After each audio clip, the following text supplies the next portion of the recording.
So, welcome friends. Today we have Dr. Rajiv Puri with us. He is a motivational speaker, corporate leader. Also, he has a award-winning book writer and nationalistic speaker. So, he will just giving us and briefing us through the Maratha Empire and the history of the Marathas. So, welcome you, sir. Thank you. Always a pleasure being with you, Ashish. तो basically हम थोड़ा-सा Maratha empires के बारे में जानना चाहते हैं। Majorly Chhatrapati Shivaji Maharaj के बारे में हमने इतना सुना है, हिस्ट्री में भी उनके बारे में काफ़ी कुछ पढ़ा है, काफ़ी सारी मूवीज़ उनके ऊपर देखी हैं।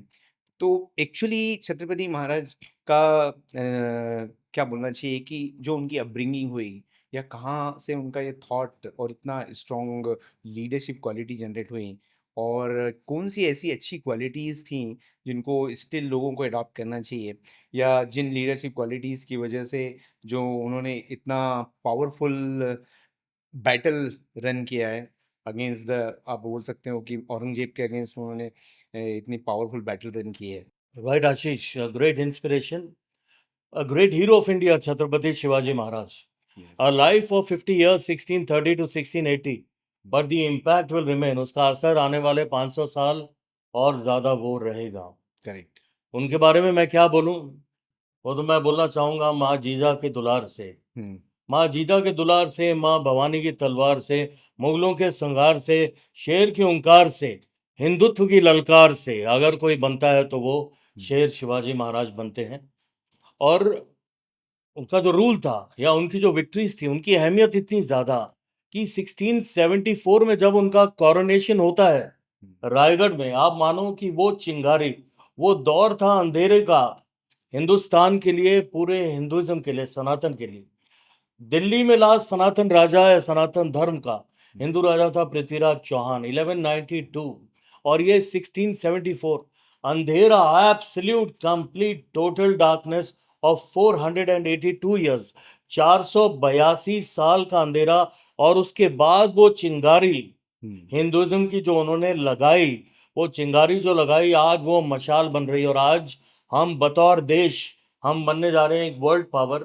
तो ये जो मशाल, ये जो इन्फर्नो जो जल रहा है ना हमारे देश का, पूरी दुनिया में वर्ल्ड स्टेज पे, ये चिंगारी तो दरअसल शिवाजी महाराज की लगाई हुई है। क्या और उपलब्धि ज्यादा क्योंकि वो तो 500 साल, मैंने कहा ना, 482 साल अंधेरा था उस दौर में करना।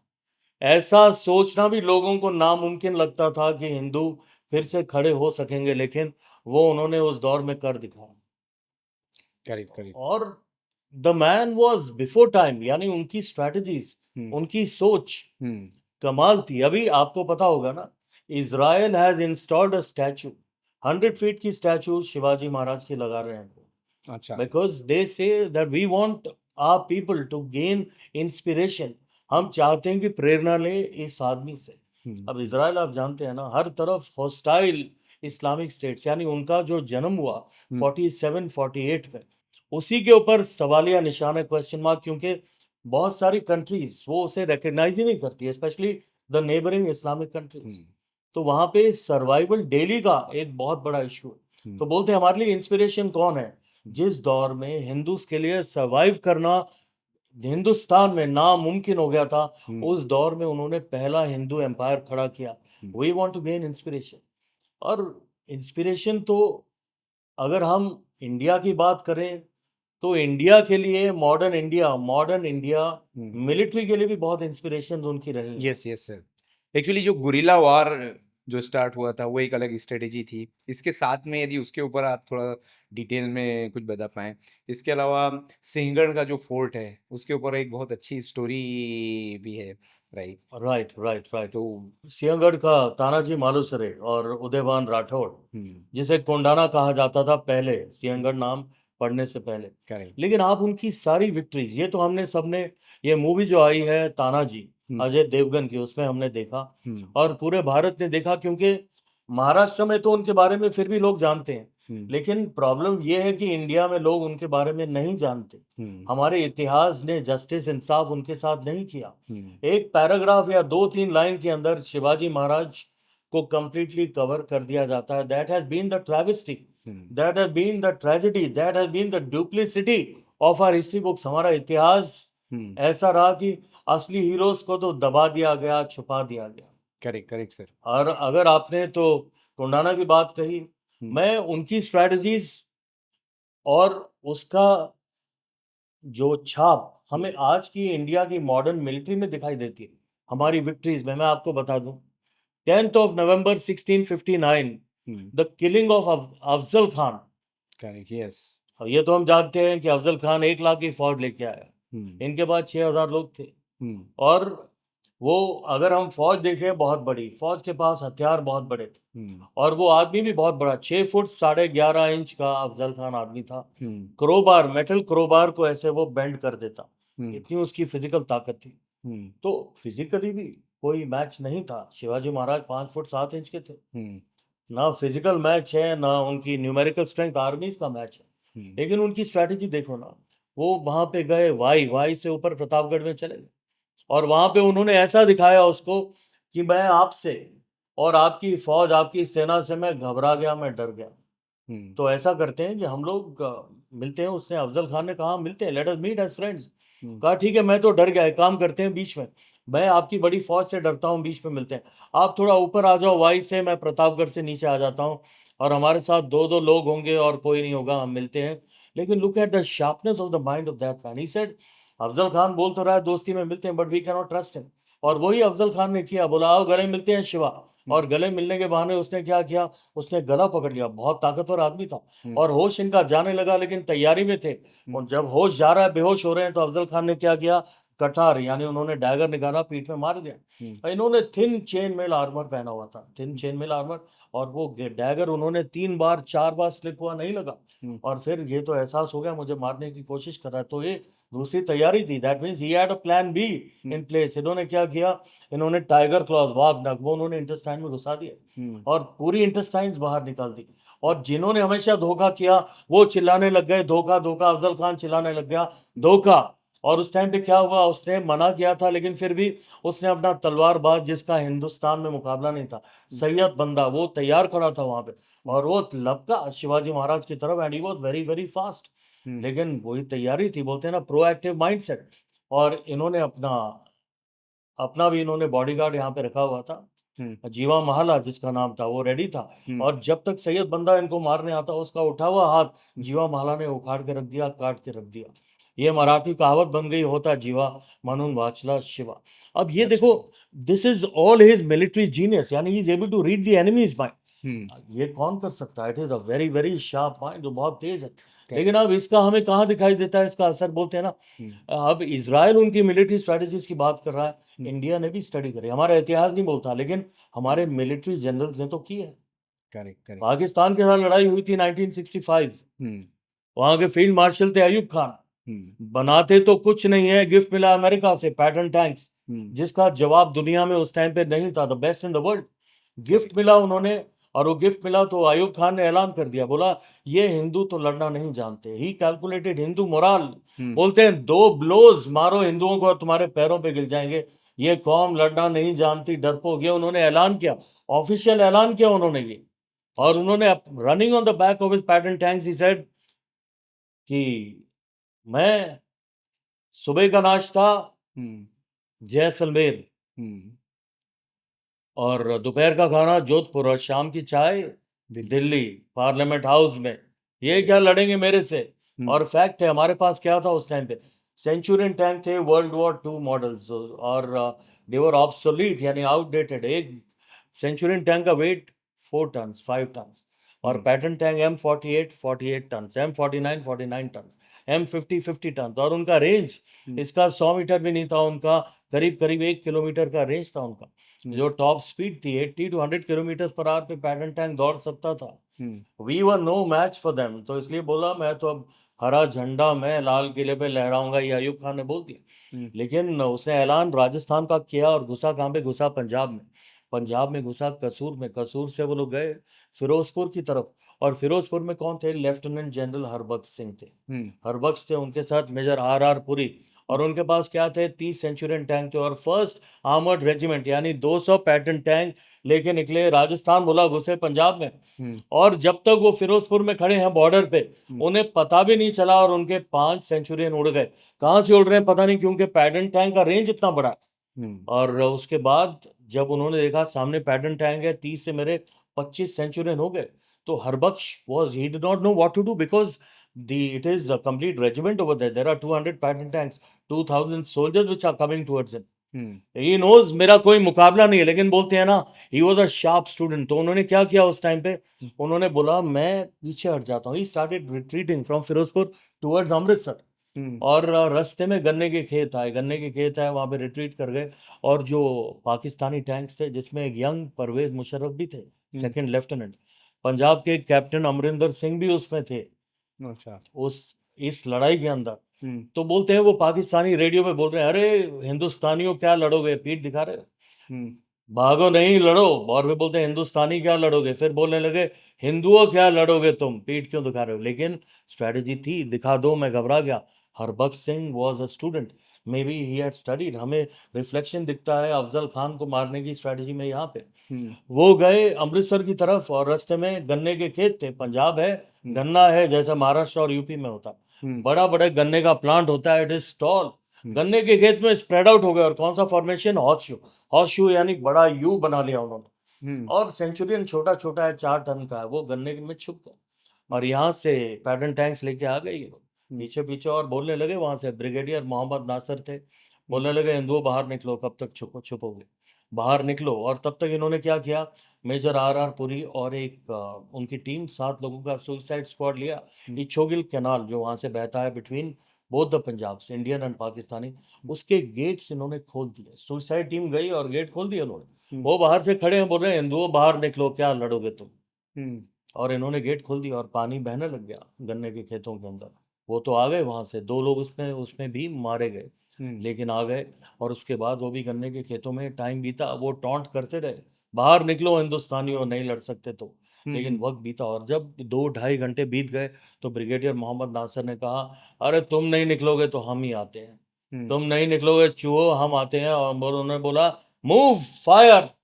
हम्म, लेकिन पैटर्न टैंक 48 टन के थे, पानी बह चुका था, कीचड़ था, कीचड़ में 4-4 फुट जा चुके थे पैटर्न टैंक अंदर। पैटर्न टैंक क्या चलते कीचड़ के अंदर, फंस गए वहां पे। और सेंचुरियन तो हल्के थे, वो उसी स्लश उसी कीचड़ में घूमे। वो हॉर्स शू था, यानी पैटर्न टैंक्स बीच में थे। हम्म, और first armour tank regiment 200 Patton tank बीच में थे। और they moved and they struck, Patton tank अटके हुए। 165 Patton tanks were destroyed. The अच्छा, second greatest tank battle in the world after the Battle of Kursk, where 196 German panzers were destroyed by the Russians hmm, on the outskirts of Kursk city of Russia in Second World War during Operation Barbarossa, Hitler's invasion of Russia. The graveyard of Adolf Hitler, Barbarossa invasion of Russia, और वही graveyard of pattern tanks. और जगह जो हम्म, गांव उसे बोलो, उसका नाम था असल उत्तर। आयरनी देखो, बोलते हैं ना असल उत्तर, हम्म, असल उत्तर। और वो what did Indians do, the right answer, correct answer, true answer, authentic answer, authentic जवाब, असली उत्तर, असल उत्तर। वो नाम ही बैटल ऑफ असल उत्तर। अब ये रिफ्लेक्शन किसका है, पहले दिखाओ। हम घबरा गए, हम पीछे हट रहे हैं। हम्म, और उसके बाद उन्हें अपने शिकंजे में ले लो, और शिकंजे में लेने के बाद ऐसा अटैक करो कि उनके होश फाख्ता हो जाए। तो ये स्ट्रैटेजी किसकी थी, अफजल खान को मारने के दौरान छत्रपति शिवाजी की थी।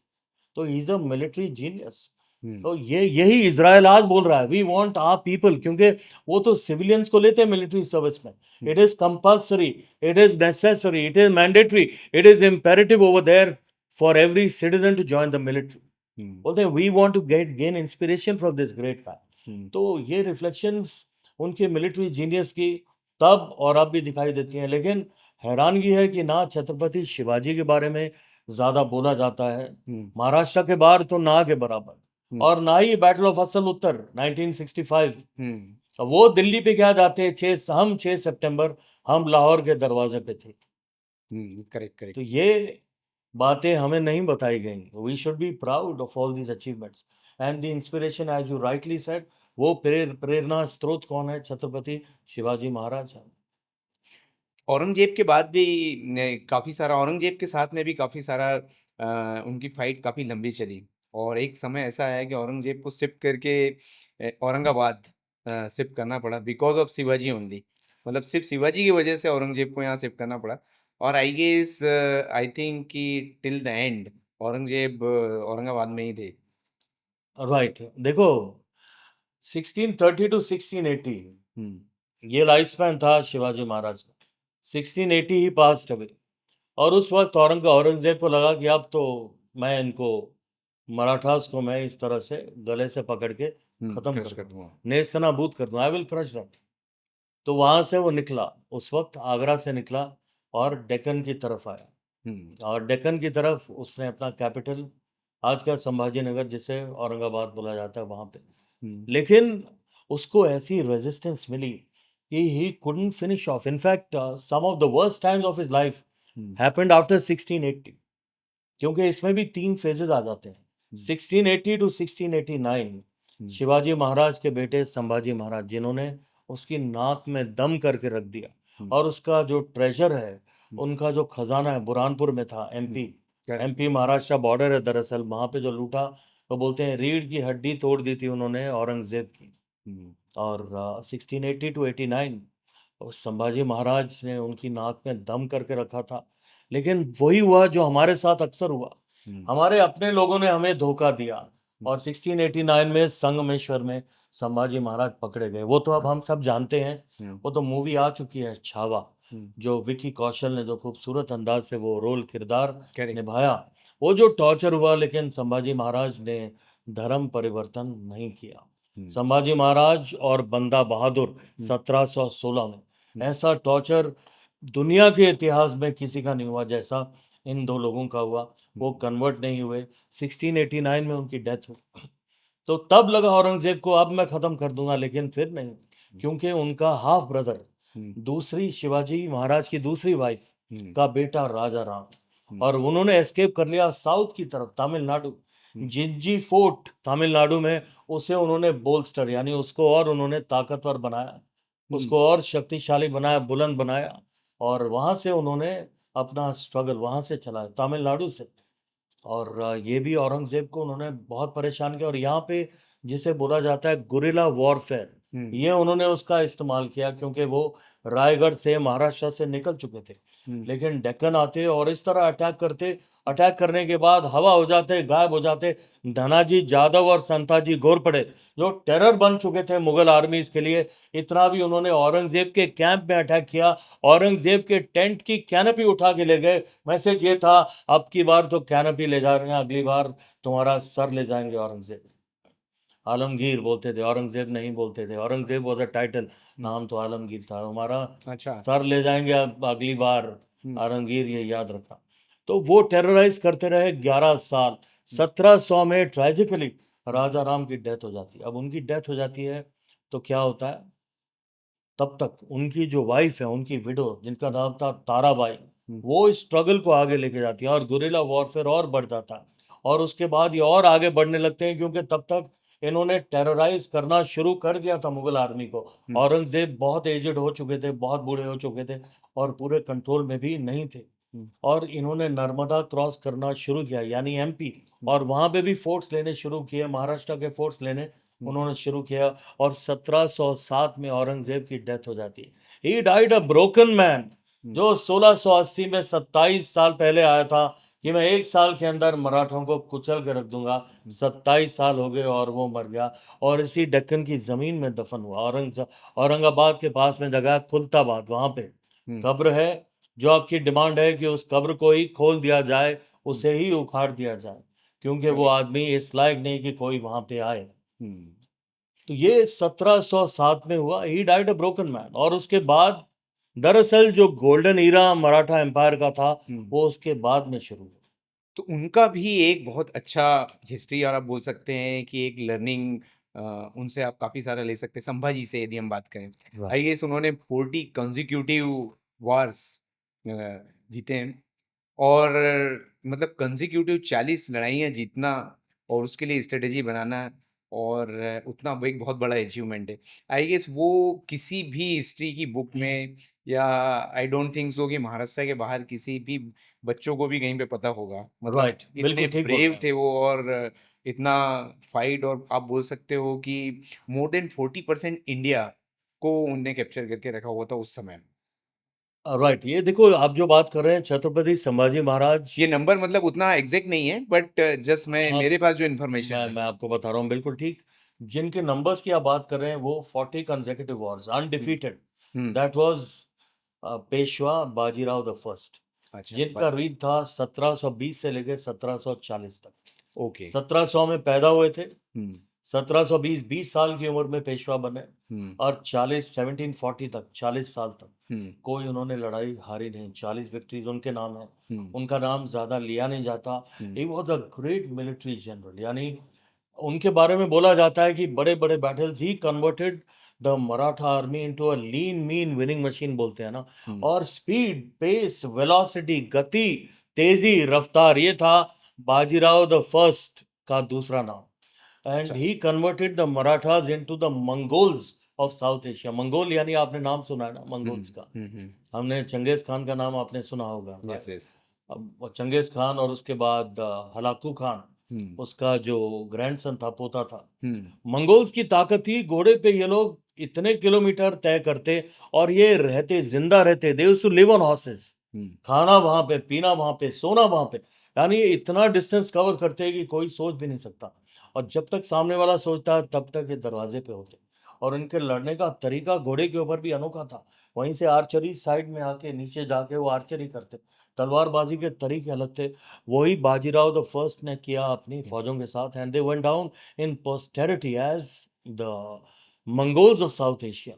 और बोलते हैं ना, जो दिल्ली की सल्तनत, Delhi crown, it became subservient to the hmm, Marathas. एक तरह से इट बिकेम सबसर्विएंट, यानी वो मराठास के सामने वो क्राउन झुक चुका था। यानी वो क्राउन का बरकरार रहना, वो रहमो करम किसका हो गया था? मराठास का। हुँ, हुँ, यानी मैं जो बोल रहा था कि गोल्डन इरा 1707 में औरंगजेब एक्सपायर हुआ, हुँ, और उसके बाद ताराबाई तो थी, हुँ। और 1713 में पहला पेशवा अपॉइंट हुआ मराठा साम्राज्य में। अच्छा, वही मैं पूछने ही वाला था आपसे कि एक्चुअली यस, उसके ये हिस्ट्री में पेशवाज़ की एंट्री कब हुई है? राइट, कब that was Balaji Vishwanath, who belong to the Konkan area. अच्छा। यहाँ का जो समंदर के साथ लगता हुआ एरिया, वहाँ के। हुँ, हुँ, और भट्ट फैमिली के थे वो, और वो पहले पेशवा बने, और एक एबल एडमिनिस्ट्रेटर, और उनकी सीट थी पूना, हुँ, आज का पुणे। हुँ, शनिवार वाड़ा, वहाँ से शनिवार वाड़ा से वो एडमिनिस्टर करते। हुँ, और उसके बाद उन्होंने एम्पायर बढ़ाया, उन्होंने और बढ़ाया 7 साल में। हुँ, और उनके बाद 1720 में उनका बेटा हुँ, बाजीराव द फर्स्ट, हुँ, और उसी के बारे में आप बात कर रहे थे, जिन्होंने कोई लड़ाई हारी नहीं। Hmm, battle of Palkhed, hmm, battle of Vasai, battle of Palkhed में जहाँ पे उन्होंने निज़ाम को शिकस्त दी। हुँ, निज़ामुल मुल्क, जो डेक्कन की दूसरी बड़ी पावर थी, मुगल्स के बाद जो सेकंड पावर थी, इनफैक्ट हुँ, उस टाइम पे शायद मुगल्स के बराबर या उनसे ज़्यादा की पावर थी, उसे शिकस्त दी उन्होंने। ओके। और बैटल ऑफ वसई, जहाँ पे पोर्चुगीज को शिकस्त दी उन्होंने। और हुँ, वही उनकी स्ट्रैटेजीज थी, उनकी स्पीड, उनकी गति, हुँ, जिसका मुकाबला ही नहीं था किसी के पास। लेकिन ट्रेजिकली 1740 में हुँ, उनकी भी 40 साल की यंग एज में उनकी डेथ हो जाती है। लेकिन उसके बाद जो पेशवा बनते हैं माधवराव, वो सॉरी नहीं, माधवराव 1761 के बाद बने।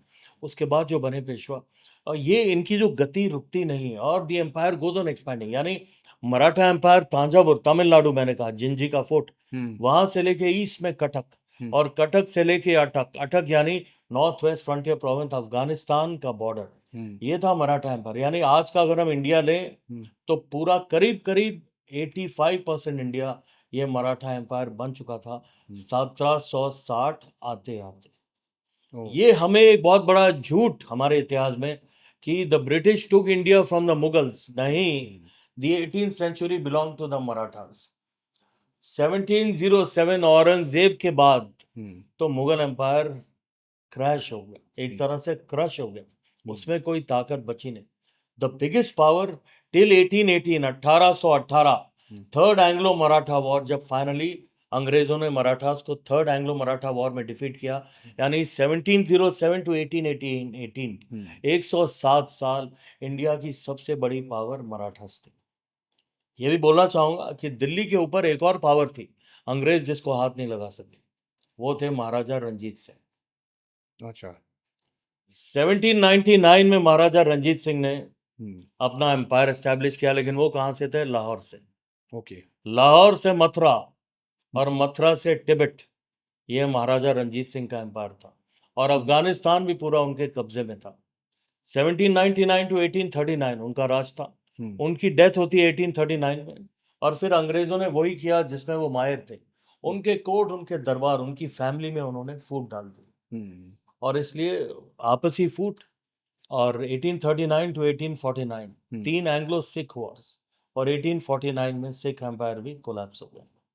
और to rub salt into the wounds, बेइज्जती करने के लिए महाराजा रंजीत सिंह का सबसे छोटा बेटा दुलीप सिंह, उन्हें लंदन ले जाया गया।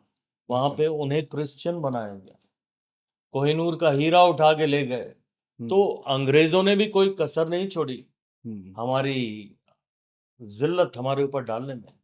लेकिन अब बोलते हैं ना कि वक्त का चक्कर है, 1000 साल के बाद आज फिर से वक्त का पहिया हमारी तरफ है। हम मिलिट्री पावर नंबर 4 है हम आज ग्लोबल फायर पावर इंडेक्स पे, करेक्ट। और हमने इनको 2014 में हम नंबर 8 पे थे। सबसे पहली पावर जिसको हमने पीछे छोड़ा नंबर 7 पे, वो है ग्रेट ब्रिटेन, यूके। और इकोनॉमी नंबर 4 हम हैं, और हमने फिर किसको पीछे छोड़ा? नंबर 5 पे कौन है? फिर से यूके। इनफैक्ट आज टाइम मैगजीन 2 महीने पहले उसका कवर पेज था, great Britain should not be called Great Britain, it should be called Little Britain. And India should be called Rising India, Coming India, Future India, Powerful India. I say, or we say, Vishwa Guru India. That is how the world looks. तो बोलते हैं ना, ये कुदरत का इंसाफ है। 1000 साल के बाद अब पहिया हमारी तरफ घूम के आया है। थोड़ी और हम ताकत लगाएं तो हम वहां पहुंच जाएंगे, चरम पे और शिखर पे। डेफिनेटली सर, अभी जिस तरीके से डेवलपमेंट चल रहा है, मतलब आप फाइनेंशियल की बात करो, राइट, पॉलिटिकल की बात करो, आप एजुकेशनल बोल सकते हो, टेक्नोलॉजी में बोल सकते हो आप, मतलब डिफरेंट एरियाज, डिफरेंट एंगल। तो डेफिनेटली हम उस एरिया, मतलब हम उस रीच तक हम पहुंचने वाले हैं। अभी सेकंड, अभी एक दो और पड़ाव हम पार करेंगे तो आएगी इस थर्ड पोजीशन और सेकंड पोजीशन पे भी आने वाले समय में हम पहुंचेंगे। पानीपत की जो लड़ाई हुई थी, राइट, Right, 17 सेंचुरीज के टाइम में, right. 18th century, 18 century. 1761, अच्छा। 13 to 15 जनवरी, 13 से 15 जनवरी हाँ, 1761। ओके। तो उसके बारे में राइट, यदि मैं आप आपको बता दूं, the battle of Panipat, third battle, it is 1761, 13 to 15 January, which was between Ahmad Shah Abdali or Ahmad Shah Durrani of Afghanistan and the Marathas. Marathas were the dominant power of India. मतलब पूरा India, the throne of Delhi was subservient, यानी दिल्ली की सल्तनत दारोमदार उसका मराठास के ऊपर था, कि कौन वहां पे राजा बने, ये आलम था। और जो मराठास ने, जो रोहिला अफगान्स थे, रोहिलखंड को रूल करने वाले अफगान्स, अफगान फैमिली, नजीबुल्ला नजीबुल्ला खान, उसको कई बार हरा चुके थे। तो उसने बदला लेने के लिए उसने किसको बुलाया? क्योंकि और किसी में ताकत नहीं थी मराठास का सामना करने के लिए। उसने किसको इनवाइट किया? अहमद शाह अब्दाली, अहमद शाह दुरानी अफगानिस्तान के, उन्हें इनवाइट किया कि आप आओ, मैं आपकी मदद करूंगा। और हम चाहते हैं कि काफिर जिनका दिल्ली पे इस वक्त इनडायरेक्ट कब्जा है, हम चाहते हैं कि हमारा ही कब्जा फिर से यहाँ पे। अच्छा। तो वो जो लड़ाई हुई, एक सर्कमस्टांसेस ऐसे हो गए जिन्हें हम ट्रैजिक बोल सकते हैं, कि जो पेशवा थे और उनके जो भाई थे सदाशिव राव भाऊ, सबसे पहले स्ट्रैटेजिक मिस्टेक ये हुई, वो पूना से निकल के चले और पानीपत तक, कितने किलोमीटर? 1400 किलोमीटर। नंबर 1, अपने बेस से अगर आप इतनी दूर जाएंगे, और करीब करीब 6 महीने 8 महीने उन्हें लग गए वहां पहुंचने में। और उनकी फौज अगर थी करीब करीब 80,000 की, 1 लाख लोग, औरतें, बूढ़े और बच्चे उनके साथ, वो आ गए जो पिलग्रिम्स थे। पिलग्रिम्स यानी जिन्होंने सोचा है जा रहे हैं तो हम भी जाएंगे, उत्तर भारत के जो मंदिर हैं, हम काशी चले जाएंगे, हम मथुरा चले जाएंगे, हम अयोध्या चले जाएंगे, हम वहाँ पे मत्था टेक लेंगे। तो 1 लाख लोग ये अपने साथ और लेके आए, अपने पास लोड लेके आए। हम्म, तो उनकी हालत खराब होगी जब तक बुंदेलखंड पहुंचे। हम्म, झांसी पहुंचते पहुंचते 800 किलोमीटर उनकी हालत खराब हुई। विंटर आ रहा था। उन्होंने वहाँ के जो नवाब थे, हम्म, जो जिंदा नहीं थे, उनकी बेगम सकीना बेगम, हम्म, उनकी उन्होंने मदद ली। तो उन्हें कुछ खाने पीने का और कुछ गर्म कपड़े, गर्म सामान मिला। तो वो उन्होंने किसी तरह विंटर का सामना कर पाए। उसकी भी तैयारी उनके पास हम्म, नहीं थी। और ये लड़ने वाले अपने बेस से लड़ रहे हैं। और लड़ रहे हैं कब? विंटर में, जनवरी, दिसंबर, नवंबर, कड़कती ठंड होती है। हम्म, और ये महाराष्ट्र की फौजों को आदत नहीं थी उसकी। हम्म, तो एक तो ये, सेकंड, इतना बड़ा लोड, इनके पास खाने पीने का सामान भी खत्म हो गया। और उसके बाद जब ये बचा नहीं, तो ये बोला जाता है कि पानीपत जब पहुंचे, तो सबसे पहले उन्होंने जो किया, इनकी सप्लाई लाइंस काट दी।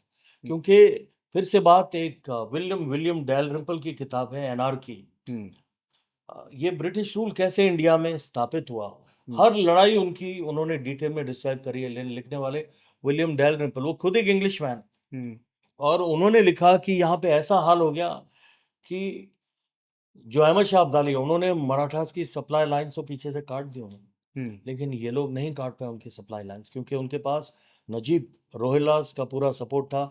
शुजाउद्दौला अवध के नवाब, उनका पूरा सपोर्ट इनके पास था। हम्म, लेकिन मराठास के पास सपोर्ट नहीं था। हम्म, हमारी तकलीफ यही रही कि हमारी फूट रही। हम्म, तो सिख किंगडम पानीपत में उनकी मदद के लिए आ नहीं सकता था, क्योंकि बीच में फौज खड़ी थी अहमद शाह अब्दाली की। हम्म, और जो बाकी जो हिंदू राजा थे, हम्म, उनके साथ रिलेशन इतने अच्छे नहीं थे। हम्म, और सूरजमल जो भरतपुर के जाट राजा थे, हम्म, उनके साथ भी रिलेशन अच्छे नहीं थे। तो उनकी भी हेल्प नहीं मिली, यानी सप्लाई लाइंस नहीं थी इनके पास। और ये बोला जाता है कि जब ये लड़े, मराठा फौज उस टाइम पे लड़ी, हम्म, तो ये 2 दिन से इनके पास खाने के लिए कुछ नहीं था। दे वर स्टार्विंग। यानी फौज के पास खाने के लिए नहीं था, गर्म कपड़े नहीं थे, कड़कती ठंड थी। आप सोचें, 13 से 15 जनवरी टेम्परेचर पानीपत में उस दौर में -1, -2, -1 से -5 डिग्री सेंटीग्रेड के बीच में रहा होगा। बोलते हैं 3 दिन से गुड़ और पानी पी रहे थे और उसके ऊपर लड़े। और बोलते हैं उसके ऊपर भी इन्होंने छक्के छुड़ा दिए अहमद शाह अब्दाली के। बीच में जो अटैक किया सदाशिव राव भाऊ ने एट द सेंटर, बोलते हैं हिल गई पूरी फौज उनकी और वो छोड़ छोड़ के भागने लगी। तब उनके प्राइम मिनिस्टर ने, असदुद्दीन वली खान, उन्होंने खड़े होकर बोला, अरे बोला, भागोगे कहाँ भागोगे, कोई जगह नहीं है, हमारा घर अफगानिस्तान यहाँ से बहुत दूर है, नहीं भाग सकते। तो बोलते हैं इसलिए उन्होंने भागना बंद किया। लेकिन ये कुछ स्ट्रेटेजिक मिस्टेक्स हुई, जिसकी वजह से थर्ड बैटल ऑफ पानीपत हारा गया। यानी पानीपत, यहाँ की हिस्ट्री में पानीपत होना यानी एक अचानक अनएक्सपेक्टेड बड़ी हार हो जाना, बड़ा डिजास्टर हो जाना। ऐसा अच्छा, यहाँ की लोकल लैंग्वेज में एक ये एडजेक्टिव बन चुका है। क्योंकि अच्छा, कुछ स्ट्रैटेजिक गलतियां हुई, कुछ किस्मत का साथ नहीं, कुछ अपने ही लोगों का हम्म, साथ नहीं, और इसकी वजह से हुआ। लेकिन जो बात सोचने वाली है कि 1761 और 1771, 10 साल के अंदर हम्म, महाजी शिंदे खड़े हो गए नॉर्थ में। हम्म, और ग्वालियर का उन्होंने बेस बनाया था। हम्म, और फिर से पेशवा माधव राव जो खड़े हुए, हम्म, उन्होंने ताकत बढ़ानी शुरू करी फिर से। और पेशवाज ने किंगडम जो बनाया वो एक अलग टाइप का था, यानी कॉन्फेडरेसी। हम्म, सरदार थे, होलकर्स थे इंदौर में। यस, शिंदेज, जिन्हें सिंधिया के नाम से हम्म, जानते हैं, वो थे ग्वालियर में। करेक्ट, पवार यस, थे देवास और धर में। हाँ, करेक्ट, और देवास में, गायकवाड़ थे बड़ौदा में। हम्म, और भोसले थे नागपुर में। ये कन्फेडरेसी उसके बाद बनी, और ये कन्फेडरेसी इतनी बड़ी बन गई, बोलते हैं कि फिर से करीब करीब 90% of India hmm, was in the control of the Marathas. Hmm, confederacy यानी ये भगवा हो चुका था। हम्म, लेकिन फिर से माधवराव पेशवा की डेथ होना, हम्म, थोड़ा सा बिफोर टाइम हो जाना, और आपसी रंजिश, आपसी फूट, हम्म, जिसमें अंग्रेजों का भी हाथ रहा। हम्म, और ये भी याद रखें, 1761 में ये हुआ। 1757 में पहली बड़ी लड़ाई, हम्म, बैटल ऑफ प्लासी, जीती अंग्रेजों ने। हम्म, मुर्शिदाबाद, बंगाल, जो कि उस वक्त बहुत प्रॉस्परस था, बहुत रिच था, सोने की चिड़िया था, हम्म, वो जीत गए। सिराजुद्दौला को फिर से कैसे हराया उन्होंने, उनके कमांडर इन चीफ सिपा सलार मीर जाफर, हम्म, उसे रिश्वत देकर, वो लड़ा नहीं। हम्म, तो अंग्रेजों की हर लड़ाई, विलियम डैलरिम्पल की किताब है एनार्की, इस वक्त मेरे पास नहीं है, हम्म, मेरी लाइब्रेरी में है, वो मैं दिखाता। इतनी मोटी किताब है, 1500 पेज की।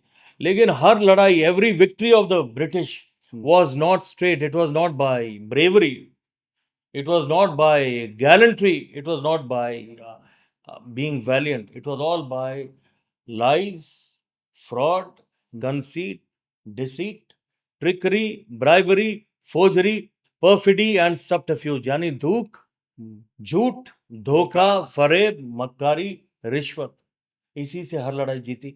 तो यहाँ पे पानीपत हुआ, अहमद शाह अब्दाली बुरी तरह से हिल गया, वो कभी हिंदुस्तान में नहीं आया, एक बड़ी पावर। नजीब और रोहिलास तो करीब करीब खत्म थे, और जो बड़ी पावर थी मराठास की वो भी हिल गई। इसका फायदा किसको हुआ? अंग्रेजों को हुआ। और इसलिए उनका जब रूल हुआ, जो हम थे 1750 तक 24% ऑफ द वर्ल्ड इकोनॉमी, ये फिगर्स मेरे नहीं, एंगस मैडिसन के, वो भी ब्रिटिश इकोनॉमिक हिस्टोरियन, और आज अमेरिका है 21% ऑफ द वर्ल्ड इकोनॉमी, यानी उनसे भी ज्यादा। 1757 में हम वो थे, और 1947 में we were 0.2% of the world economy, यानी 190 साल में अंग्रेजों की लूट, प्लंडर, आर्सन, डी इंडस्ट्रियलाइजेशन, ये उन्होंने किया इंडिया के साथ। और यहाँ से जो खजाना गया वो भरता गया कहाँ पे? लंदन के खजाने भरता गया। तो ये बहुत सारी चीज़ें, यानी पानीपत के रिपरकशंस तो इंडिया जो गरीब हुआ इतना, लेकिन अब हम फिर से उठे, हम फिर से खड़े हो गए, नंबर 4 है हम, और हमने इंग्लैंड को ही पीछे छोड़ दिया। तो मैं फिर से दोहराता हूँ कि हम इतने सालों के बाद वक्त का पहिया हमारे साथ घूम रहा है हमारी तरफ। बट इन बिटवीन 1857 उस समय भी एक अच्छा चांस था देश को अंग्रेजों से आज़ाद करने के लिए, और एक अच्छा मूवमेंट। और जहाँ तक मेरी इन्फॉर्मेशन है कि उस पूरे मूवमेंट को भी लीड करने के लिए जो मराठास थे, स्पेशली रानी लक्ष्मीबाई, और भी जो लोग थे जिन्होंने उसको लीड किया था, राइट, उसमें Right. भी मराठास का बहुत बड़ा हाथ था। बिल्कुल बिल्कुल, 1857 आप देखें, इसमें मराठास का बहुत बड़ा रोल था, जो बड़े लीडर्स थे। सबसे बड़ा नाम तो रानी लक्ष्मीबाई का आता है, यस, वो जिनका नाम यस, मणिकर्णिका यस। की था, झांसी, और एक वो भी एक मराठा फैमिली से आती थी, नाना साहेब पेशवा, जिनका बहुत बड़ा किरदार रहा 1857 में, तात्या टोपे, जिनका बहुत बड़ा किरदार रहा 1857 में। हाँ, चिंगारी मंगल पांडे से आई थी, जो यूनाइटेड प्रोविंसेस, उस दौर का यूपी, वहाँ के जो नेटिव इन्फेंट्री थी, वहाँ से चिंगारी लगी थी। लेकिन लीडरशिप मराठास के पास थी, और सबसे बड़ा नाम, सबसे करिश्मेटिक नाम जो उठा वो भी रानी लक्ष्मीबाई का था। वो तो हम कहावत जानते ही हैं, बुंदेले हर बोलों की लिखी गई कहानी थी, खूब लड़ी मर्दानी थी, वो तो झांसी वाली रानी थी। तो ये तो हम जानते हैं। लेकिन 1857 में क्या हुआ कि जो मैसेकर्स किए, पहले अंग्रेजों के ऊपर हावी हो गए, लेकिन हमारे पास कम्युनिकेशन नहीं था, हमारे पास यूनिफॉर्म लीडरशिप नहीं थी, और जबरदस्ती जो मेरठ से आए, उन्होंने जबरदस्ती बहादुर शाह जफर को उस अपराइजिंग का लीडर बनाया। वो बनना नहीं चाहते थे। ये फिर से विलियम डैलरिम्पल की बुक है, मेरे पास इस वक्त नहीं, मेरी लाइब्रेरी में है, जिसका नाम है द लास्ट मुगल, बहादुर शाह जफर के ऊपर उन्होंने लिखा। बहादुर शाह जफर की ऐसी हालत हो गई थी, बोलते हैं कि अगर मैं लीडर नहीं बनता हूं, क्योंकि रिबेल्स को लीडर चाहिए था, जिन्होंने वो uprising, first war of independence, यानी जो इंडियन सिपाहीज थे, सिपाही थे, उन्हें लीडर चाहिए था, और इससे बेहतरीन लीडर उन्होंने सोचा कौन हो सकता है? मुगल एम्परर, उसको बना दो लीडर इसका, क्योंकि मुगल्स का नाम रहा।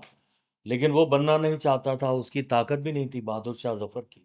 लेकिन वो बोलते हैं, और क्लियरली उन्होंने डिस्क्राइब किया कि या तो मुझे ये मार देंगे, ये नहीं मारेंगे तो मुझे अंग्रेज मार देंगे, और अगर वो नहीं मारेंगे तो दिल्ली की आम जनता मुझे मार देगी। तो इससे अच्छा ये है कि अगर मुझे बनाते हैं फिलहाल तो मैं बन जाऊं। तो 1857 में कम्युनिकेशन नहीं, लीडरशिप नहीं, कोई यूनिफॉर्म स्ट्रैटेजी नहीं, वो अलग अलग जगह पे वो अपराइजिंग चल रही थी, लेकिन अंग्रेज़ों को जड़ों से उन्होंने हिला के रख दिया था। और बट ऑलमोस्ट उस समय थोड़ा-सा यदि प्लानिंग अच्छा होता, या आप बोल सकते हैं कि अच्छी तैयारी होती, तो उस समय भी एक अच्छा चांस था। और वहाँ पर भी कुछ अपने ही लोगों ने प्रॉब्लम क्रिएट किए, यस, जिसकी वजह से वो लड़ाई हम हारे। बिल्कुल, हमारे ही कुछ लोग थे जिन्होंने मुखबिरी की और जिन्होंने दगा किया। हमारी ट्रेजेडी यही रही कि पोरस के ज़माने से हमारे अपने ही लोग अपने ही लोगों की टांगे खींचते रहे हैं। They have been pulling the legs, back stabbing. सनातनियों के साथ, हिंदू धर्म के साथ ये प्रॉब्लम रही है। पोरस की टांग किसने खींची थी? अंबी ने। टेक्सला यानी तक्षशिला का राजा। अच्छा। पोरस का बेटा वृषकेतु मारा गया। हम्म। अलेक्जेंडर को एम्बुश करने गए थे 326 बीसी, बैटल ऑफ हाइडास्पिस। झेलम को हाइडास्पिस बोला जाता है ग्रीक में। और वो एम्बुश करने गए कि मैं अलेक्जेंडर को खत्म ही कर देता हूँ, I will take him by surprise. लेकिन he was taken by surprise, वो तो तैयारी में थे। अम्बी ने वहां पे पहले खबर पहुंचा दी थी कि आप तैयारी में रहना, वृषकेतु बेटा इनका आएगा पोरस का। वो तैयारी में थे, वृषकेतु मारा गया। किसी तरह खबर पोरस तक पहुंची और पोरस, एम्बुश तो पोरस पे हो गया, लेकिन फिर भी अपने आप को मैनेज कर लिया। पोरस के हाथी खड़े हो गए। पहले तो अपनी ही आर्मी को डिस्ट्रॉय करने लगे वो, और उन हाथियों का जवाब अलेक्जेंडर के पास नहीं था। ग्रीक्स ने हाथी देखे नहीं थे तब तक, वॉर एलिफेंट्स, जो पोरस की ताकत थी। और पहले तो पोरस की आर्मी 25% डिस्ट्रॉय कर दी हाथियों ने, because they were taken by surprise. हमला तो इनके ऊपर हो गया, लेकिन फिर कंट्रोल में लिया। और पोरस भी हमारी दूसरी जो एक ताकत या कमजोरी बोल सकते हैं कि वी हैव वेरी मैग्नानिमस, यानी हम बहुत बड़ा दिल रखते हैं। किसके साथ? दुश्मनों के साथ। 2004 हॉलीवुड मूवी देखें आप, अलेक्जेंडर, और दिखेगा अलेक्जेंडर घोड़े पे ऐसे है और हाथी पे पोरस भाला अलेक्जेंडर के यहाँ पे लगा के खड़ा हो गया। लेकिन फिर पोरस ने क्या देखा? सूर्यास्त हो रहा है, सनसेट, और उसने भाला हटा दिया और अलेक्जेंडर जिंदा रहा।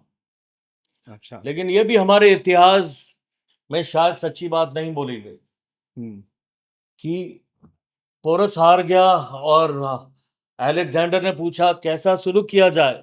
उसने किया, कहा जैसा एक राजा दूसरे राजा के साथ करता। और अलेक्जेंडर इतना दरिया दिल आदमी था, उसने बोला सो बी तथास्तु, और आप अपना राज रखो और राज करो। ऐसा नहीं था। ये रिसर्च रशिया से आ रही है और अब ये पूरे इंडिया में होगी थोड़े वक्त बाद। अच्छा। कि दरअसल पोरस हारा नहीं था। Eight worst at most it was a draw, ना किसी की हार ना किसी की जीत। अच्छा। अलेक्जेंडर का इतिहास देखो, battle of Thebes, battle of Tyre, battle of Alexandria, battle of Gaugamela, battle of Issus Persia में, बैटल ऑफ ग्रेनिकस, ये उसके बड़े बड़े बैटल्स हैं। वो जिन्हें हराता इतना जालिम था, उनकी फैमिलीज को, उन लोगों को, उन सिटीज को वो जिंदा नहीं छोड़ता। Used to sack the cities, plunder the cities, destroy the cities. बोलते हैं लोगों का कत्लेआम होता, वहाँ की सड़कें, वहाँ के ड्रेनेजेस लाल हो जाते, और जो रॉयल फैमिलीज हैं उनके छोटे छोटे बच्चों को मार देता, वहाँ की औरतों को उठा के ले जाता। ये था अलेक्जेंडर, जालिम था। उसकी जो इमेज बनाई गई वो ऐसी इमेज दरअसल उसकी है नहीं। तो ये अनलाइकली है उसने पोरस को ऐसे जिंदा छोड़ दिया। पर्शिया का रूलर दरायस, उसका क्या हाल किया, उसकी फैमिली का क्या हाल किया। दरायस की प्रिंसेसेस, उसकी क्वींस, उनका सरेआम किस तरह उन्हें बेइज्जत किया, क्या हाल किया। छोटे छोटे बच्चे, उन्हें दीवारों में जिंदा चुनवा दिया, जमीन में जिंदा गाड़ दिया। ये था अलेक्जेंडर। तो वो पोरस बोलता एक राजा का सलूक दूसरे राजा के साथ, और वो ऐसा करता, नॉट पॉसिबल। और पॉसिबल वजह बोलते हैं पोरस की आर्मी ने बगावत कर दी। बोले ये तो भारत का एक छोटा राजा है, आगे तो मौर्यज हैं, आगे तो मगध है, और उनका मुकाबला हम क्या करेंगे। अगर एक छोटा राजा ऐसा है तो बड़ा राजा क्या होगा।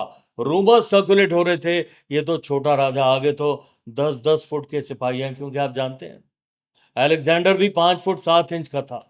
ये एक अलग बात है, बहुत प्रोपोर्शनल में था, अच्छी फिजिक वाला, बहुत हैंडसम आदमी था।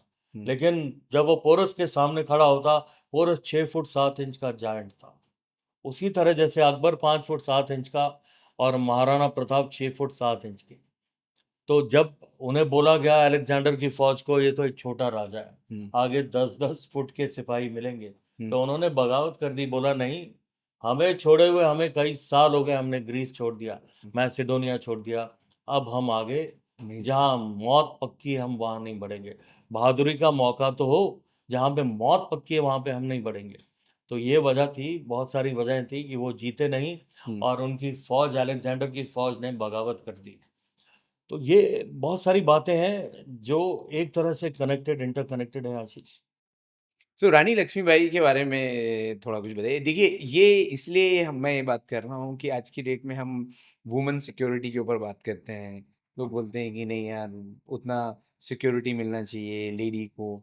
मतलब वो अकेली लेडी, राइट? उन्होंने इतनी बड़ी आर्मी तैयार की, उसके बाद अंग्रेज़ों से लड़ी। तो उनके बारे में, मतलब उनके व्यक्तित्व के बारे में, या कैसा माइंडसेट था, उनकी मेंटल टफनेस इतनी अच्छी थी उनकी, राइट? स्पेशली कि आप सोसाइटी के साथ भी आपको फाइट करना है नॉर्मली। उसके पहले मुझे नहीं लगता है कि कहीं से भी कोई लेडी अपना घर छोड़ के उन्होंने वार फाइट किया था, आप करेक्ट? ठीक बोल रहे हैं आशीष, क्योंकि हर चीज़ तो उनके खिलाफ थी। एक तो बहुत यंग थी, हम्म, उम्र उनके खिलाफ। दूसरा, जहाँ पे शादी हुई उनके हस्बैंड की तबीयत भी ठीक नहीं रहती थी। हम्म, थर्ड, उनके पास मेल हेयर नहीं था। हम्म, मेल हेयर यानी उनका वारिस, एक मर्द मेल वारिस उनके पास नहीं था। हम्म, और लॉर्ड डलहौजी की डॉक्ट्रिन ऑफ लैप्स, हम्म, ये तो अंग्रेजों की ट्रिक्स तो थी हम्म, कि जिसके पास मेल वारिस नहीं, जिस किंगडम के पास, हम्म, उसका किंगडम अंग्रेजों का हो जाएगा। That is the doctrine of lapse. Hmm, अब आप बोले इसमें कोई सिर है या पैर है इसमें, हम्म, जिसका आपसे कोई लेना नहीं देना नहीं, आप बोल रहे हैं क्योंकि उसके पास एक मेल बच्चा नहीं है तो उसका किंगडम हमारा हो गया। हम्म, तो उसके तहत उसने बहुत सारे किंगडम एनेक्स किए। हम्म, और जब उसने झांसी कहा तो खड़ी होगी लक्ष्मीबाई, बोला मैं झांसी नहीं दूंगी। और she was a great motivator, she was adept at weapons. यानी देखो उस वक्त में एक तो पढ़ाई, यानी स्क्रिप्चर्स, हम्म, यानी हमारी बुक्स, हमारे वेद, हमारे पुराण, हम्म, हमारे एपिक्स, उनके ऊपर उनकी मास्टरी थी। हम्म, और वहीं से उन्होंने सीखा, वहीं से उन्होंने सोचा कि जहाँ पे माता सीता रावण के सामने खड़ी हो गई थी, हम्म, जहाँ पे द्रौपदी दुर्योधन के सामने खड़ी हो गई और बोला कि जब तक मैं बाल नहीं बांधूंगी, जब तक इस पापी का नाश नहीं होगा। उनकी इंस्पिरेशन वहां से थी, because she was a scholar. हम जो जानते हैं कि एक वॉरियर थी, वो तो थी, हम्म, शस्त्रों में तो निपुण थी, शस्त्रों में तो दक्ष थी, हुनरमंद थी, हम्म, लेकिन शास्त्रों में भी थी। और उनकी प्रेरणा लक्ष्मीबाई की वहां से आई। और हम एक सिविलाइजेशन इतनी एडवांस्ड है, आप हमारी बुक्स देखो 5,000 10,000 साल पहले की, वहां पे आपको बड़ी बड़ी फीमेल वॉरियर्स, हम्म, फीमेल प्रेरणा स्रोत मिलेंगे। ये था औरतों का, महिलाओं की जगह हमारी सिविलाइजेशन में। We have been a very advance civilisation. Hmm, तो शास्त्रों में भी निपुण थी, वहां से प्रेरणा लेके बोला नहीं, हम्म, मेरे हस्बैंड नहीं, कोई बात नहीं, मेरा बच्चा दामोदर अडॉप्टेड है, कोई बात नहीं है तो मेरा, हम्म, तो मैं नहीं दूंगी झांसी। आपका लेना और देना क्या, डॉक्ट्रिन ऑफ लैप्स हमारी झांसी से। और अपार्ट फ्रॉम दैट, वो जो उन्होंने ट्रेनिंग ली वेपन्स की, वो मर्दों के साथ, और कई मर्दों पे भारी पड़ जाती। हम्म, बहुत सारे प्रिंसेस जो उनके कजन्स थे, वो घबराते थे उनके सामने, उनके साथ लड़ने के लिए, क्योंकि हम्म, जब भी ऐसे ड्यूल्स रखे जाते वो हार जाते। हम्म, वो सामने उनके साथ लड़ना नहीं चाहते, हम्म, जो एग्जीबिशन डिस्प्लेज होते उसमें भी नहीं आते थे। हम्म, और थर्ड, उनका जो लोगों के साथ पेश आने का तरीका था, वो भी कमाल था। She used to inspire, she was loved by the people of Jhansi. यानी जो प्यार उन्हें मिला, वो हम्म, किसी किसी को नहीं मिला उनकी फैमिली में, किसी मेल राजा को भी नहीं मिला। अब हम ये नहीं जानते, झलकारी बाई, आपने नाम नहीं सुना होगा। नहीं सुना। झलकारी बाई एक बैकवर्ड कम्युनिटी की लेडी थी, हुँ, और she was a look alike, उनकी पर्सनालिटी हुँ, और उनकी शक्ल सूरत लक्ष्मीबाई से मिलती थी। तो हुँ, जब अंग्रेज़ों का अटैक हुआ, जब देखा कि ये मुश्किल हो रहा है यहाँ से निकलना, हुँ, तो झलकारी बाई रानी लक्ष्मीबाई बन के हुँ, सामने आ गई। और रानी लक्ष्मीबाई सामने आ गई तो फिर अंग्रेज़ों का ध्यान उन्होंने अपनी तरफ खींच लिया, और इतने में रानी लक्ष्मीबाई निकल गई और उनका एस्केप हो गया, एस्केप। और फिर उनकी छलांग कल्पी से 100 फुट की छलांग, घोड़े के ऊपर दामोदर को पीछे बांध बाँध के के। जो हुई उन्होंने। तो ये सब, अब झलकारी बाई अपनी जान की बातें लगा दी, जान उन्होंने दे दी। हुँ, किसके लिए, इसके लिए, क्योंकि ये हर कोई नहीं कर सकता। क्योंकि अगर लीडर में वो करिश्मा है, हुँ, अगर लीडर में वो अट्रैक्शन है, अगर लीडर में वो ताकत है, तो ही ये मुमकिन है। हुँ, और ये रानी लक्ष्मीबाई के साथ हुआ। और जब उनकी डेथ हुई, जब वो लड़ रही थी, हुँ, सर ह्यू रोज जो इंग्लिश कमांडर थे, हुँ, बोलते हैं the bravest of all the Indian warriors hmm, in this battle, in this uprising, hmm, and I am very sad to say that she has passed away at the hands of my army right now. यानी वो शहीद हो गई लड़ते लड़ते। तो sir ह्यू रोज के words हैं। और उस टाइम पे कितने सारे फौजी थे हमारे, जो उस लड़ाई में, उस फर्स्ट बैटल ऑफ इंडिपेंडेंस में लड़े। हुँ, ये भी अपना नजरिया है। वो बोलते हैं म्यूटिनी, हुँ, यानी बगावत, और हम बोलते हैं the first battle of independence. Correct, अगर करेक्ट। थोड़ी यूनिटी होती, उन्हें भी सपोर्ट नहीं मिला। हुँ, हमारे बहुत सारे हिंदू राजा आसपास के, हुँ, उन्होंने सपोर्ट नहीं दिया जब वो उनके पास गईं हुँ, कि मैं झांसी से तो बच के आई हूँ, लेकिन अगर आप मुझे अपनी फौज देंगे तो ये तो इस टाइम पे डिफेंसिव पे हैं अंग्रेज, हुँ, हम इनके छक्के छुड़ा देंगे। उन्हें सपोर्ट नहीं मिला, उन्हें जान गंवानी पड़ी। तो ये एक हमारी ट्रेजेडी रही करेक्ट। कि अपने लोगों ने कभी सपोर्ट नहीं किया, उल्टा टांग खींची, और दुश्मन को हम अक्सर जिंदा छोड़ देते, हुँ, अपनी दरिया दिली दरिया दिखाते। दिली दिखा पृथ्वीराज चौहान ने क्या किया? 17 बार उसने मोहम्मद गौरी को छोड़ा, राइट। लेकिन अपने ही जयचंद ने वो गद्दारी करी, हुँ, धोखा किया, और 18वीं बार मोहम्मद गौरी ने नहीं छोड़ा, छोड़ा। अपने साथ ले गया, आंखें निकाल दी। लेकिन आशीष, मैं ये भी बोलना चाहूंगा कि हमारी तरफ से कभी बहादुरी, हुँ, वीरता, पराक्रम या शौर्य की कमी नहीं रही। आंखें निकाल दी हुँ, तो भी चंद बरदाई था उनके साथ, हुँ। और बोला शब बेहदी बान, ये हाँ, चलाते हैं चलाते थे, पृथ्वीराज। पृथ्वीराज चलाते और थे। पृथ्वीराज चलाते थे, और जब पृथ्वीराज ने कहा मोहम्मद गौरी से कि आप मुझे इशारा दो, हुँ, और जब मोहम्मद गौरी ने इशारा दिया तो एक ही मौका था, हुँ, और चंद बरदाई ने क्या कहा? चार बांस, दो बालिश्त, हुँ, अंगुल अष्ट प्रधान। चार बांस, दो बालिश्त, अंगुल अष्ट प्रधान, उस पे बैठा है सुल्तान, मत चूको चौहान। और चौहान मुड़ा, हुँ। और एक बाण, और that was the end of Mohammad Shahabuddin Ghori. Ghori. तो ये बहादुरी की कमी नहीं रही, पराक्रम की कमी नहीं रही, वीरता की कमी नहीं रही, हुँ, खुला दिली रही, दरिया दिली रही, बड़ा दिली रही, दुश्मनों के साथ भी।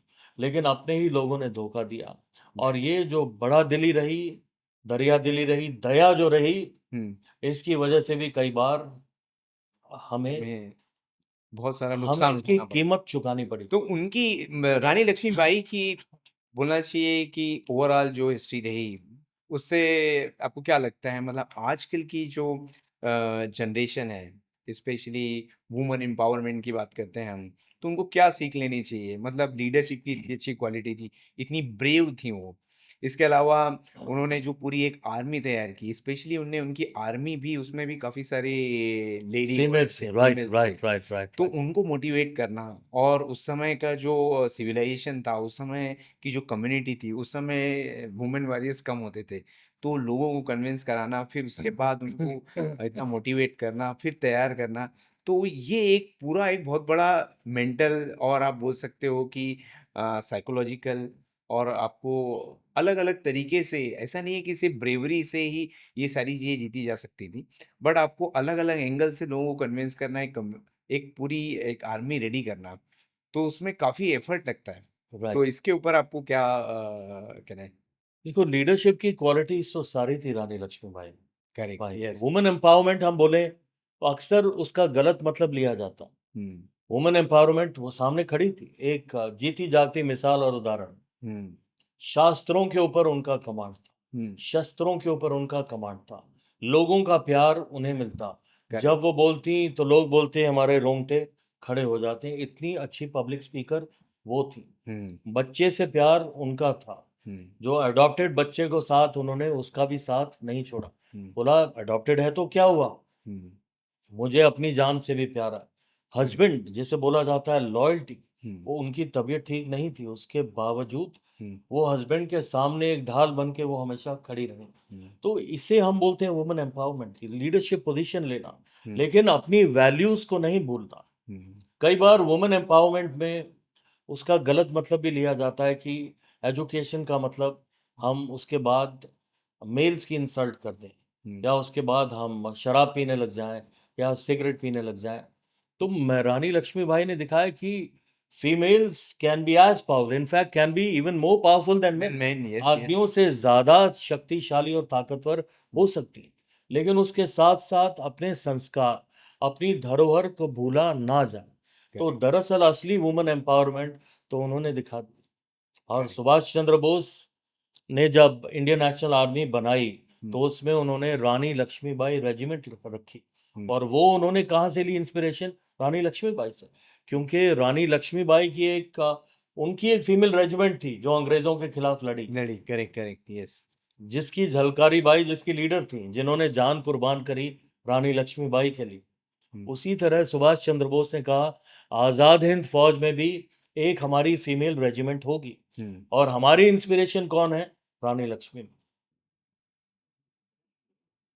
Thank you sir, it's a very nice discussion. So एक और लीडरशिप के ऊपर एक क्वेश्चन है, मतलब आज की डेट में यदि किसी को मॉडल करना है छत्रपति शिवाजी महाराज का जो पूरा कैरेक्टर, कि उस समय उन्होंने जिस तरीके से फाइट की, उन्होंने लोगों को जगा, मतलब एक 500 साल, जैसा आपने बताया कि 500 साल का एक पूरा गैप था ये मुगलों का, उसके बाद में लोगों को हिंदुत्व के लिए आप बोल सकते हो कि उन्हें जगाया, और उसके बाद मतलब पूरे मुगलों के छक्के छुड़ा दिए, आप बोल सकते हैं। तो उस समय एक मोटिवेशन, इतना मोटिवेशन क्रिएट करना, या एक आप बोल सकते हैं कि एक आर्मी रेडी करना, या एक मूवमेंट रेडी करना, करेक्ट? तो उसमें लीडरशिप की क्वालिटी हो गई है। एक आपकी, वो बहादुर तो थे ही, बट उसमें लीडरशिप की क्वालिटी अब लोग कैसे अडॉप्ट कर सकते हैं, या उसको आज की डेट में किसी को मॉडल करना है। आज इतने सारे मूवमेंट या प्रॉब्लम्स तो चल ही रहे हैं, लोग अलग-अलग तरीके से, कुछ पॉजिटिव, कुछ नेगेटिव मूवमेंट है। अब यदि किसी को आज यदि इस तरीके का बड़ा मूवमेंट यदि रेडी करना है, तो कौन-सी क्वालिटीज़ छत्रपति शिवाजी महाराज की हैं, जो एक पर्टिकुलर लीडर को अडॉप्ट करनी चाहिए? या वहाँ से उसको लीडरशिप क्वालिटी अडॉप्ट करके ये मूवमेंट स्टार्ट करना चाहिए? एक मॉरल लीडर और अ great leader, that is what Chhatrapati Shivaji Maharaj is. Hmm, If we study leadership scientifically, hmm, we say a leader needs to have number one vision. हुँ, क्या विजन था? आप देखो तो सही आप. Yes, yes. 1630 में पैदा हुए, 1645 15 साल की एज में हुँ, पहला फोर्ट लिया जिसका नाम था तोरना. हुँ, लेकिन उससे पहले उनका विजन था. विजन क्या था? हिंदवी स्वराज. और दौर कब, जब बोलना दूर की बात, करना दूर की बात, कोई सोच भी नहीं सकता था. वो अंधकार का दौर था. यानी हिंदू एक कौम खत्म हो चुकी है हुँ, और उसे बिल्कुल नेस्तनाबूद कर दिया जाएगा. ये उस दौर की सोच थी. तब इनकी विजन थी हिंदवी स्वराज. और 1674 रायगढ़ कॉरोनेशन, हुँ, वो विजन इन्होंने हकीकत क्या नहीं. सबसे बड़ी चीज, एक लीडर आज की नहीं सोचता, एक लीडर आगे की सोचता. नंबर टू, आप अगर लीडर की बात करें, it is the ability to inspire people. Hmm, बोलते हैं ना, जब विजन, आप, एक लीडर विजन को इस तरह, he is able to sell the vision, hmm, tell the vision. जब वो विजन बता देता है अपने फॉलोअर्स को, वो इतना बड़ा बन जाता है विजन कि वो फिर वो लीडर का नहीं रह जाता, वो फॉलोअर्स का रह जाता है. जब फॉलोअर्स का हो जाता है तो लीडर भी उसको रोक नहीं नहीं सकता. सकते। आप बड़ी बड़ी मूवमेंट देखो आप. लेनिन, कम्युनिस्ट रेवोल्यूशन रशिया के अंदर, हुँ, वो विजन जब लोगों की विजन हो गई, हुँ, तो वहाँ पे पूरा जो रोमानोव डायनेस्टी थी, हुँ, रशियन मोनार्क्स थी, उसे पब्लिक ने उठा के, आम जनता ने उठा के उसको फेंक दिया. हुँ, तो वो विजन अगर जनता का हो जाता, आम आदमी का, हुँ, उसे कोई रोक नहीं सकता. साउथ अफ्रीका, नेल्सन मंडेला, ये भी हमने देखा. करेक्ट। चे गुएवरा, क्यूबा, कम्युनिज्म, फिर से वहां पे एक विजन जो दिया जाता है, हुँ, यानी लोगों को इतना मोटिवेट और इंस्पायर किया जाता है. तो शिवाजी महाराज के पास कौन थे? बोलते हैं वो गांव के मावले बोला जाता है, वो थे. उनके पास कोई फौज थी उस टाइम पे? हुँ, नहीं थी. वो खुद किसी राजा के बेटे नहीं थे. हुँ, उनके फादर शाहजी भी, कभी आदिल शाही की, हुँ, कभी निज़ाम शाही की, वो भी वहाँ पे उनके लिए मुलाजिम ही थे, उन्हीं के लिए काम कर रहे थे. दैट मीन्स इनके पास कोई रेडीमेड फौज भी नहीं थी, इनको फौज खड़ी करनी थी. हुँ, और इन्होंने फौज को पहले तो विजन दिया, हुँ, और वो विजन उनका हुआ तो लोग उस तरह लड़े, हुँ, लोगों ने कुर्बानियाँ दी, और फिर उसके बाद उन्होंने उनको ट्रेन करना, यानी उनको सक्षम बनाना, the ability to build their abilities. Hmm, क्योंकि नंबर्स तो कम थे. हुँ, कम नंबर्स के बावजूद, तादाद कम है, हुँ, संख्या कम है, लेकिन हमारे पास हुनर, हमारे पास काबिलियत, कुशलता, कौशल्य, सामर्थ्य, कार्यशीलता, दक्षता, निपुणता, वो ऐसी हो कि एक आदमी 100 के बराबर हो जाए. और बोलते हैं ना, वो एबिलिटी टू मोटिवेट, जैसे गुरु गोविंद सिंह ने कहा, 1.25 लाख से एक लड़ाऊं, हुँ, तब करेक्ट, है गोविंद सिंह नाम धराऊं. एक एक सिख, एक सिंह 1.25 लाख के बराबर. उसी करेक्ट। तरह शिवाजी महाराज का भी कॉल था, एक मराठा, लाख मराठा.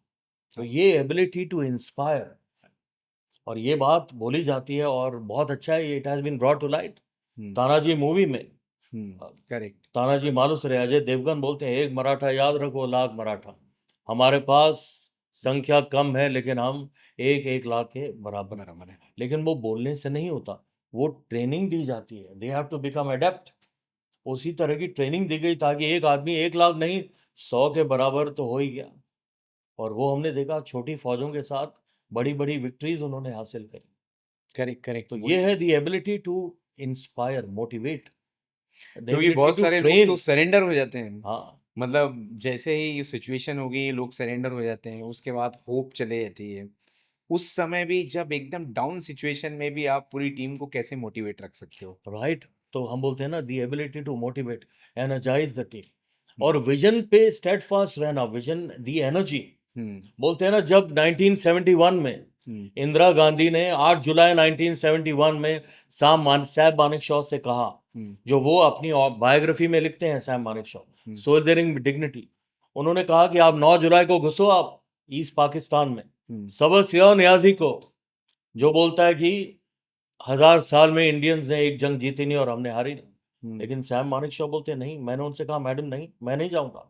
हुँ, मतलब उनकी जो एनर्जी, उनकी जो एक the ability to stand by his thought process, hmm, वो सोच कि नहीं मैं ये नहीं करूंगा। हुँ, प्रेशर बहुत आया, बोलते हैं इंदिरा गांधी मुझे घिर घूर रही थी और मुझे लगा कि जमीन मेरे पैरों तले से खिसक रही है। हुँ, लेकिन मैं बोला नहीं madam, I need more time, number one. Number two, let the monsoons pass, hmm, let the winter set in, hmm, and so the Chinese cannot come to the help of the Pakistanis. I will not go in. और नहीं गुस्से बोलते हैं तो वो the ability to stand by his vision. अब शिवाजी महाराज भी vision था उनका स्वराज का। उन्हें आगरा बुलाया गया, आगरा में उन्हें कैद कर लिया गया, लेकिन वहाँ भी क्या उन्होंने अपना वो सोच छोड़ी? उन्होंने स्वराज की नहीं छोड़ी, हुँ, वहाँ से भी करेक्ट, निकल के भागे। वो भी एक मैनेजमेंट का लेसन है, किस तरह से आगरा से निकल के भागे वो, that is also a lesson.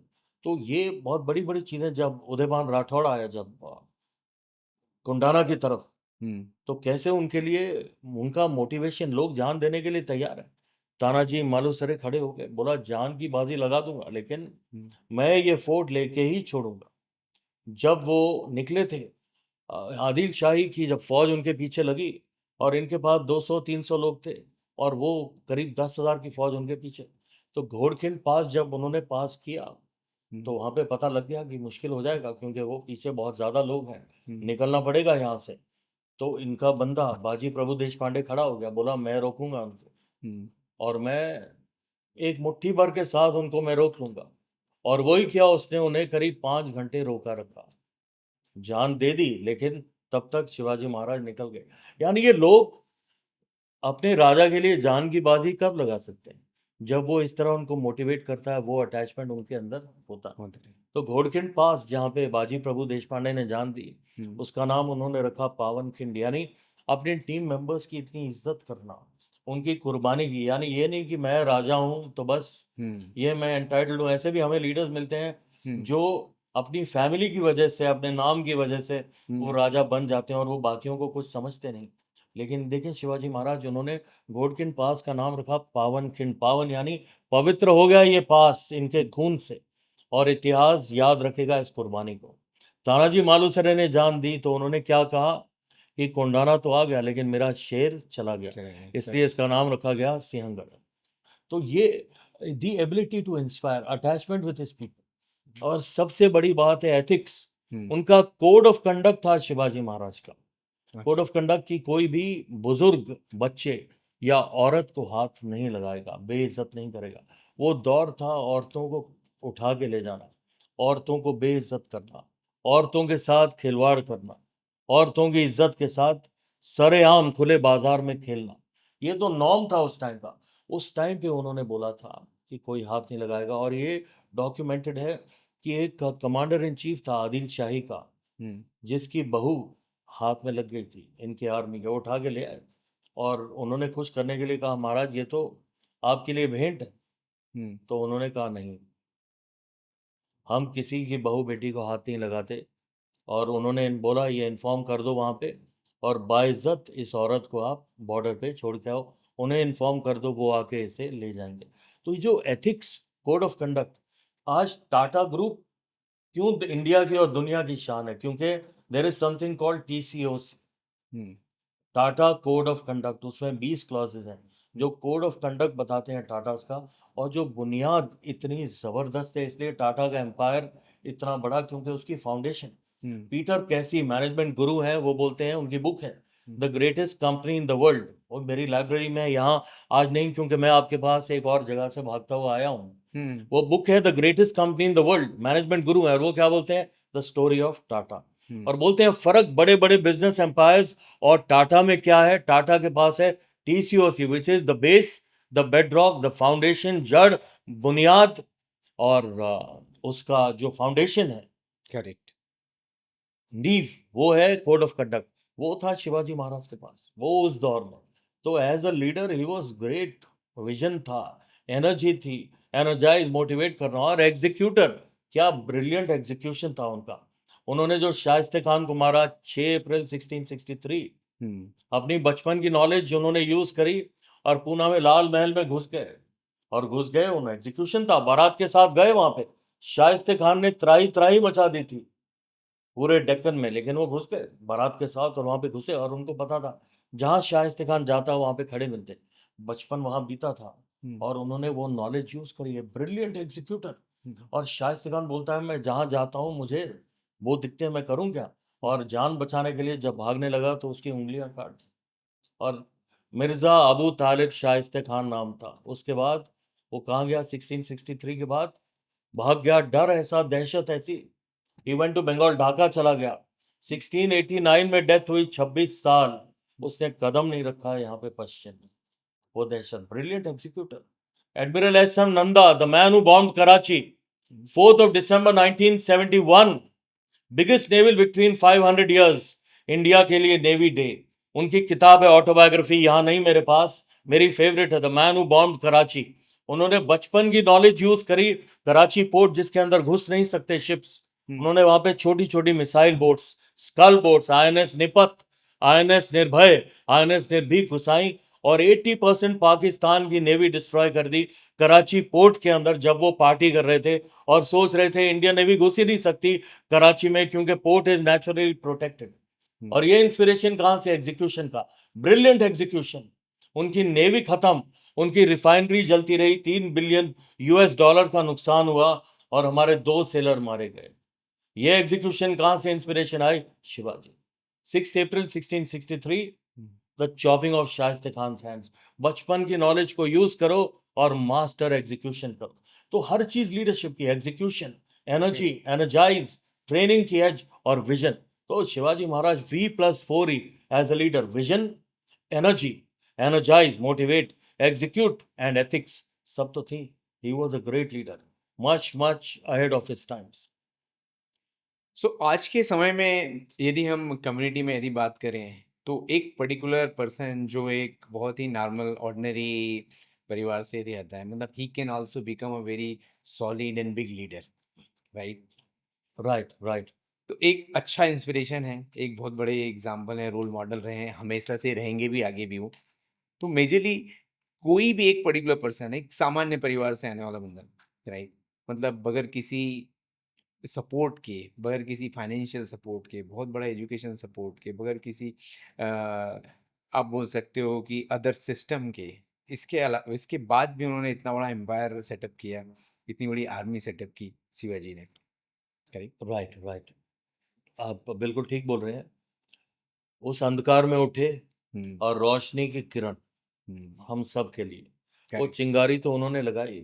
हम तो खुशकिस्मत है आशीष, हम इस दौर में पैदा हुए जब इंडिया स्ट्रगलिंग कंट्री था, हम्म, एक गरीब देश था, लेकिन आज नंबर 4 डिफेंस पावर बन चुका, हम्म, ग्लोबल फायर पावर इंडेक्स में नंबर 4 की इकोनॉमी, करेक्ट, और हम नंबर 1 की तरफ अग्रसर हैं। और करेक्ट। हम उन्हीं से प्रेरणा लेके, हम सब एक प्रण, एक वचन, एक शपथ लें, an oath, a pledge, a promise, hmm, that all of us can take and that we can make, hmm, that let us make India the Vishwaguru, number 1, which perhaps was the dream when the great man Shivaji Maharaj spoke of Hindvi Swaraj. Correct. अभी recent में एक बहुत बड़ा moment चल रहा है, specially एक word जो हमेशा रिफ्यूजी लोग बोलते हैं, राइट, इसके ऊपर है हरियाणा में, राइट। यदि उसके ऊपर आप कुछ डिटेल्स दे सकें, आप उसके ऊपर थोड़ा सा डिटेल में बात करते, तो कुछ जो जाट कम्युनिटी है, कुछ जो लोकल कम्युनिटी है, उन वो लोग बेसिकली जो पंजाबीज हैं, जो लोग अभी पाकिस्तान से आए हुए हैं, राइट, उनको स्टिल अभी एक्सेप्ट नहीं कर पा रहे हैं। और ये अभी देश को आजाद हुए इतने साल हो गए, मोर देन 75 ईयर्स, बट आज भी लोग उस पुराने थॉट के साथ अटैच्ड हैं अभी। राइट, 79 इयर्स हो चुके, करीब 80 79 इयर्स, ईयर्स, राइट। करेक्ट। ये बात ठीक है आपकी। जो पंजाबी कम्युनिटी है हरियाणा में, उनमें से विपिन खुराना को शायद बोला गया था किसी ने कि आप रिफ्यूजी हैं, आप पाकिस्तानी हैं। अच्छा। तो इस बात वहाँ की जो पंजाबी कम्युनिटी है उन्हें अच्छी नहीं लगी और उन्होंने इस बात पे एजिटेट किया, कहा कि ये बात नहीं बोलनी चाहिए क्योंकि हम अब तो करीब करीब 80 साल हो गए करेक्ट। और ऐसा बोलना नहीं चाहिए। तो दरअसल बात ठीक है, क्यों उन्होंने कहा कि हम तो ज़्यादा हिंदुस्तानी जो मैं बोलता हूँ, वो जो वहाँ से आए थे पार्टीशन के टाइम पे, वो आम हिंदुस्तानी से ज़्यादा हिंदू या ज़्यादा हिंदुस्तानी इसलिए हो जाते हैं क्योंकि उन्हें कीमत देनी पड़ी आज़ादी की, देश के लिए। Right, right. जो मुस्लिम लीग थी वहाँ पे, उन्होंने क्या किया, उन्होंने तो कहा ये हमारा पाकिस्तान, यानी पाक है, यानी इट इज़ प्योर, इसमें सिर्फ मुस्लिम रहेंगे। जो नॉन मुस्लिम थे, हिंदू सिख, जो कि बहुत रिच थे, हवेलियां, बड़े बड़े बिजनेस और सैकड़ों में एकड़ों की जमीन, उन्होंने उनसे कहा कि गन रख दी, या तो आप धर्म बदल लो, आप इस्लाम कबूल कर लो, नहीं तो हम तुम्हें मार देंगे। और उन्होंने कत्लेआम भी शुरू कर दिया। अब ये बात, ये जो कम्युनिटी है जो खड़ी हुई है, पंजाबी खत्री अरोड़ा कम्युनिटी, जो कि जिनका बेस वेस्ट पंजाब था, यानी लाहौर से लेके पेशावर तक ज़्यादा, वहाँ पे जो उनके ट्रेडिशनल स्ट्रॉन्ग होल्ड्स रहे, 98-99% ने धर्म परिवर्तन नहीं किया। उन्होंने अपना पुश्तैनी 1000 साल के बिजनेसेस, ज़मीनें, हवेलियाँ सब छोड़ दिया और सड़क पे आ गए, लेकिन उन्होंने धर्म परिवर्तन नहीं किया। और ऐसा नहीं कि वो वहाँ से, जैसे जो हरियाणा में जो पंजाबी कम्युनिटी है, उन्होंने कहा कि वहाँ पे किसी ने कहा आप तो रिफ्यूजी हो, आप तो भाग के आए थे वहाँ से, जो आज पाकिस्तान। तो भाग के तो नहीं आए, क्योंकि वहाँ से जिंदा निकल के आना भी बहुत मुश्किल था। हर इंच पे, हर कदम पे लड़ते आए। फैमिलीज जिसमें 200 लोग थे, जो चलते चलते, लड़ते लड़ते, हर इंच पे मुस्लिम लीग की नेशनल गार्ड से, वहाँ की आर्मी से, जो कि हिंदुओं को मार देना चाहती थी, वो लड़ते लड़ते 200 की फैमिली में से 10 लोग यहाँ पे पहुंचे। तो भागना तो बहुत दूर की बात, वो तो हर कदम पे लड़ते आए। और यही मैं बोल रहा हूँ, कीमत धर्म की या कीमत आज़ादी की उन्होंने ही चुकाई जो वहाँ से आए। बाकी सब आज़ाद हुए, अपनी फैमिली, अपने बिजनेस, अपनी पुश्तैनी फैमिलीज के साथ। लेकिन वहाँ तो फैमिलीज भी गई और बिजनेसेस भी गए, पैसे भी गए, सड़क पे आ गए बड़ी बड़ी फैमिलीज, और वहाँ से उन्होंने मेहनत करके फिर से खड़े। तो इसलिए उन्हें रिफ्यूजी बोलना या पाकिस्तानी बोलना तो गलत है, क्योंकि दरअसल आम हिंदुस्तानी से ज़्यादा हिंदुस्तानी तो वो है, क्योंकि उन्होंने हिंदू होने की, हिंदुस्तानी होने की कीमत चुकाई है उन्होंने, बाकी किसी ने कीमत नहीं चुकाई। तो उनका जो दर्द है वो सही है, वो यही बोलता है। और ये कम्युनिटी देखो जो वहाँ से आई है, बहुत मेहनत करी और उन्होंने बड़े बड़े उन्होंने अचीवमेंट्स करी।